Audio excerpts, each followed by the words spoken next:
Security Guard Training Course, Section 6, Emergency Response and Preparation. Threat to security and security breaches. Any threats or breaches of security should not be taken lightly. Your job is to prevent such incidents from happening, but also remember you cannot prevent all security breaches. Security breaches could involve broken locks, doors, windows, fences, pipes, vents, furnaces, elevator alarm systems, keys, access card systems, vigilance cameras, vehicles, and any damage to property or equipment on the property. Any incidents when it appears there has been a breach should be reported in the manner prescribed by the client and by your supervisor or manager. Any loitering, trespassing, unsafe hallways, or entrances are also regarded as a threat to security. Procedures to follow when intrusion occurs. Never brush aside any activities which might seem like an intrusion. Do not go looking for the intruder.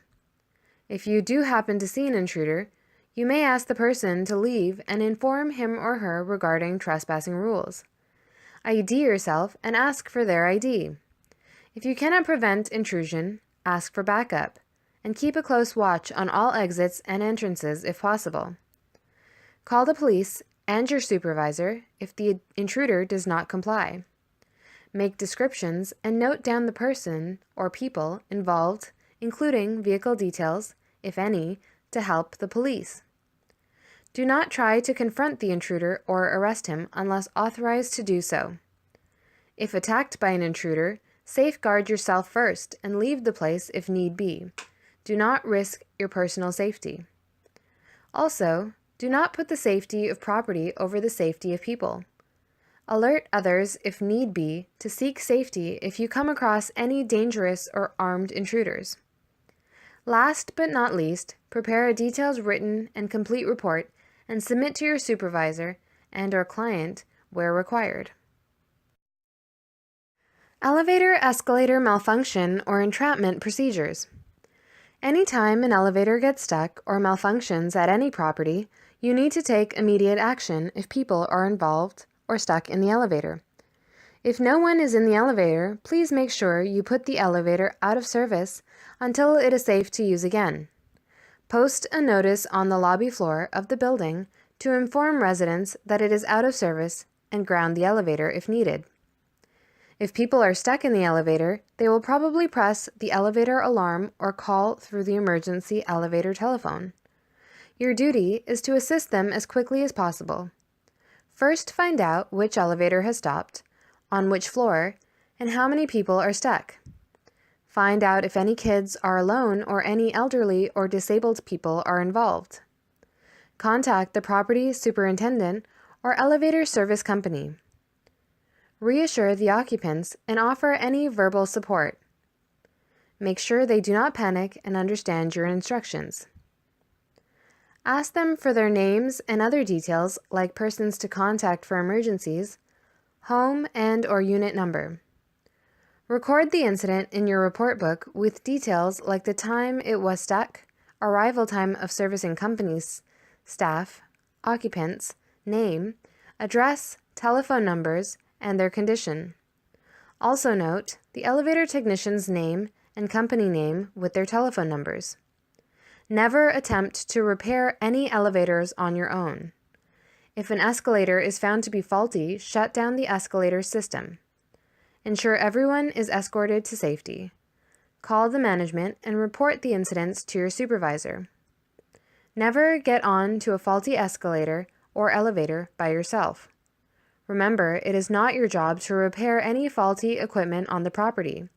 Your job is only to report and prevent use of such equipment unless safe to do so, and prepare detailed reports on the occurrence. Bomb threat procedure. Very rarely you come across such a situation where someone might call you and threaten you about a bomb placed on the property. If you do receive a bomb threat, either by telephone or by any other means, you have to remain very calm and deal with the situation right away. Do not take any such threat lightly, Even though it may in the end turn out to be a hoax, it is always good to play it safe since the consequences can be devastating. Upon receiving a bomb threat, do not panic and follow the procedures. Do not place the caller on hold, hang up, argue, or laugh at the caller. Call the police on 416-808-2222, ask for radio room, and explain the situation. Give your name and address and version of the threat. Notify your supervisor of the situation. Upon arrival of police, pass on all information to them and coordinate with them to the best of your ability. Only the client or the police may order the evacuation of buildings. Do not inform the press or any general public about this. Your job is to report to the required authorities, not to the public or press. Different hazards.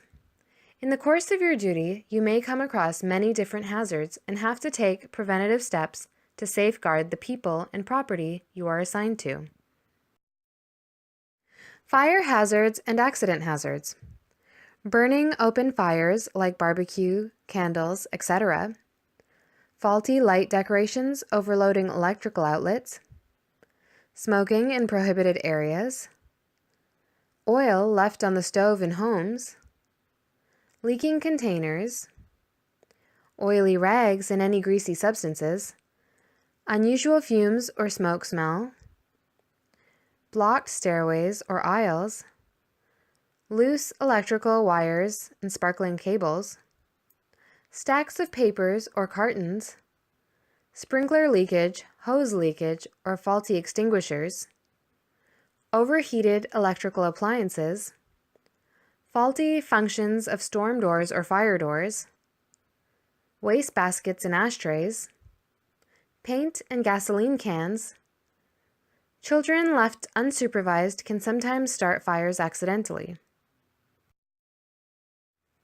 Accident hazards. Slippery or oily surfaces, carpet folds or tears, loose boards or handrails, broken glass pieces or objects falling from above, any unfinished construction sites not cordoned off properly, faulty or broken stairs, elevators, escalators, and other equipment, huge signboards placed in places where people move around, vehicles left on ignition with no one inside, faulty doors, door stoppers, automatic door openers, storm doors, etc., chewing gum stuck in between automatic doors or on elevator doors. Usage of client's telephone. The client's phone may be used only for job-related calls, and even then with the permission of the client. Do not use the client's phone for personal calls and never for long-distance calls. If caught placing long-distance calls, you will be terminated and charged for all calls. Don't use your personal cell phones while on duty for any personal calls unless emergency or during your break times. If you are supposed to answer calls for clients, follow the procedure as follows. Identify the company name, your name, and politely ask, "May I help you?" Always be polite and well-mannered. Consider all calls as important and listen properly. Assure the caller that you understood the call and take necessary action. Say, "Thanks for calling" at the end of the call. Failure to follow the above procedure may result in suspension and termination. Client request procedure. When the client or their representative calls you to do something, respond quickly and willingly. If the task is reasonable and falls in your authority, do it immediately. If the task is beyond your authority, explain that you will call the office or supervisor immediately and revert soon. Record the request in your guard report. Call your supervisor and explain to him or her the situation details. Once you verify with your office or supervisor, respond to the client or their representative immediately. Always be nice and courteous. Be positive and open-minded. Reports and administration. One of the most common important tasks when you come across any unusual incident is reporting to your supervisor or manager. When you have verbally reported the incident or situation, always make detailed reports with a complete description on every occurrence, hazardous threat, and unusual incidents. Reporting should be done immediately and in writing. Reports must include the following details: time, location, dates, people involved, and action you took to protect yourself and the employees against any lawsuits or unpleasant repercussions. Always be very specific. Do not give just a general idea of any incidents, and always be clear, concise, and base everything on facts, not on personal opinion. The more details you put in the report, the better. For unusual events like breaking in, theft, vandalism, and threats, you should write a separate report in details. Reports are considered legal documents and can be used in court of law. Every security guard is required to write reports for each and every shift work. The report is written in duplicate. There is an original copy and the other one is for the client's records. If your site uses the computer for daily reports, make sure you follow the client's reporting style. Emergencies while on duty. It is always a good idea and is very important to have knowledge of how to deal with any emergencies. You must have a list of all emergency contact numbers on hand with you at all times if you cannot memorize the numbers. Emergencies can lead to fatal incidents if not handled promptly and in an appropriate manner. Some emergency situations are outlined below as basic guidelines. Remember the rule of thumb: always ask your supervisor when in doubt and call for backup. Do not waste time hesitating, you may be wasting precious minutes. Response to fire. Try to detect the location of fire, keeping in mind that it may not create conditions that may help the fire to spread up. Do not make the situation worse. If you detect fire, see if it is something which you can handle with simple use of fire extinguishers, and if not, then call 911 immediately. Give the authorities the critical information they require. This includes your name, address of the facility location, type of fire, and where you will meet the firefighters. It is very important to give specific address and also major intersection to enable the emergency response team to arrive on time.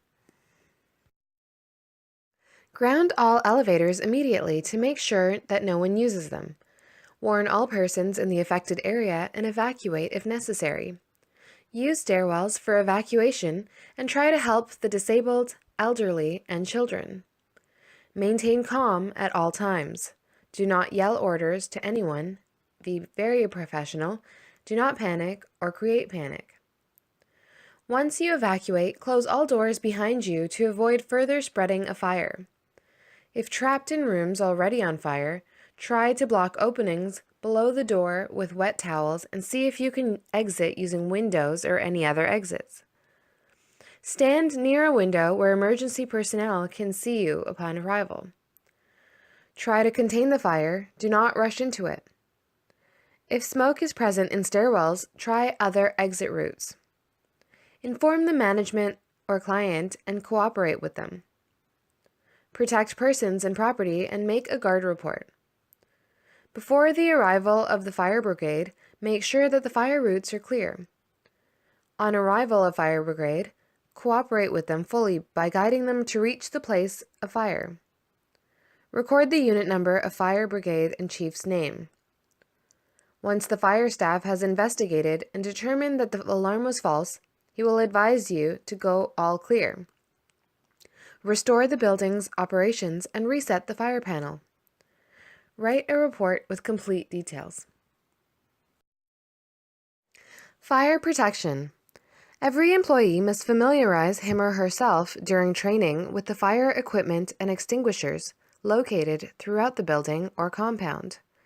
You are required to have basic knowledge about how fire starts, how it spreads, and how it can be extinguished to enable you to deal with any fire-related incidents. How fire starts. There must be 3 elements present for a fire to start: heat or friction, oxygen or air, and fuel, material that will burn. Stages of fire. Fire proceeds through 4 distinct stages. The incipient stage. This is a primary stage when there is no visible smoke or flame or heat that is present. Smoldering stage. Still the flame or heat is not present, but invisible combustion is present. Flame stage. The actual or real fire starts now. Heat stage. Now the fire proceeds to dangerous levels. Uncontrollable heat and rapid expansion of air is now combined. It is understood that the presence of these 3 elements together originates fire, and to take out one of these elements would stop the fire. But it is mostly impossible to detect fire in the first stage.